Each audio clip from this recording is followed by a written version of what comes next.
السلام عليكم، معاكم مروز كيك، واليوم بنسوي كيكة الجزر مع كريمة الجبنة.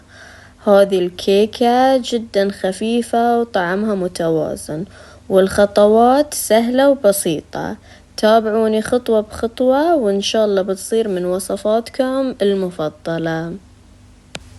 الخطوة الأولى، في الخلاط أخلي البيض مع السكر، ولازم ننتبه إن البيض يكون في درجة حرارة الغرفة، وأخلطهم على سرعة عالية. أخفقهم لمدة 5 دقايق تقريبا، أو لحد ما الخليط يفتح لونه ويصير خفيف وهش.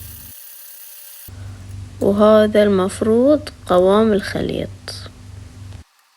بعدها أضيف الزيت وأخفق بسرعة منخفضة علشان أحافظ على الهواء اللي دخلناه في الخليط. والحين بضيف المكونات الجافة اللي هي طحين منخول ومعاه بيكنج باودر ومعاه فانيلا، وأخلطهم بخفة بس لحد ما يختفي الطحين وأوقف خلط. وأضيف القرفة والجزر، أضيف الجزر كامل مرة واحدة. وبعد ما ضفت الجزر كله في الخلاط، انتبه إنه ما أكثر خلط، لفة خفيفة بس، أتأكد إن جميع المكونات اتجانست، وأوقف خلط وأضيف الجوز. تقدرون تستغنون عن الجوز إذا ما كنتون تستسيغونه. وهذا شكل الخليط عقب ما جهز.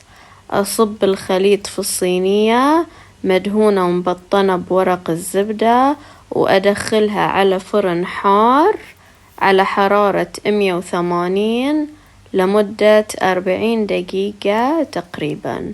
وأول ما تطلع الكيكة أشيل ورق الزبدة عنها وأقلبها على ورق زبدة ثاني، وأتركها تبرد على درجة حرارة الغرفة.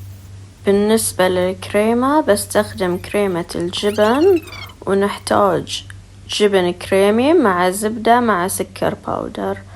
إذا كانت الكمية عندكم كبيرة استخدموا الخلاط أفضل، لكن بالنسبة لي كانت الكمية جدا صغيرة وقسمتها للنص، فما احتجت إن استخدم الخلاط.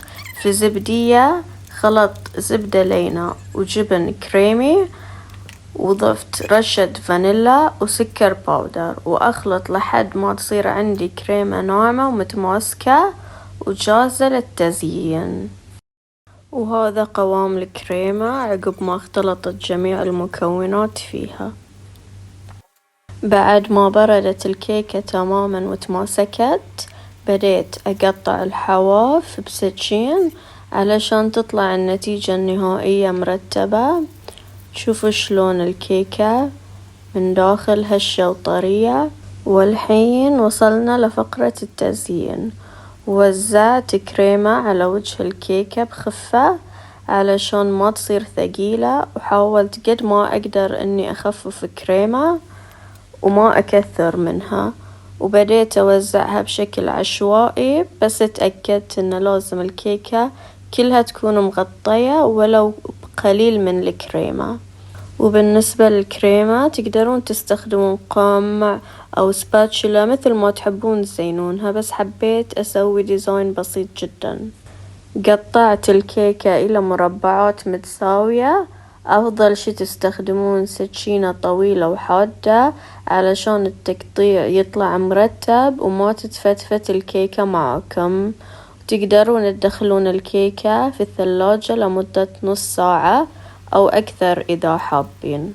وحق نتيجة احترافية تقدرون تقيسون بالمسطرة أو استخدام ورق زبدة مطبوع مربعات، إن نفس الدليل تمشون وتقطعون عليهم عشان كل القطع تطلع بالضبط نفس الحجم والشكل. وحق التقديم استخدمت ورق الكب كيك علشان كل قطعة تكون لوحدها. وحق التقديم في بعض القطع حطيت عليها أنصاص جوز مقطع، وفي بعض القطع رشيت فوقها جزر مبشور ناعم علشان يبين اللون البرتقالي، وفي بعضهم زينتهم بمكسرات مشكلة. بعد القطع اللي زينتها بأنصاف جوز حطيت عليها رشة خفيفة من العسل، تقدرون بدل العسل تحطون فيها كراميل إذا كان متوفر عندكم. وهذه النتيجة النهائية، كيكة جزر طرية وتنفع لأي مناسبة. علينا وعليكم بالعافية، أتمنى أشوف تطبيقاتكم، إن شاء الله تجربونها وتستمتعون. لا تنسون تدعموني بالضغط على زر اللايك والاشتراك في القناة. مع السلامة، وأشوفكم في الفيديو الجاي.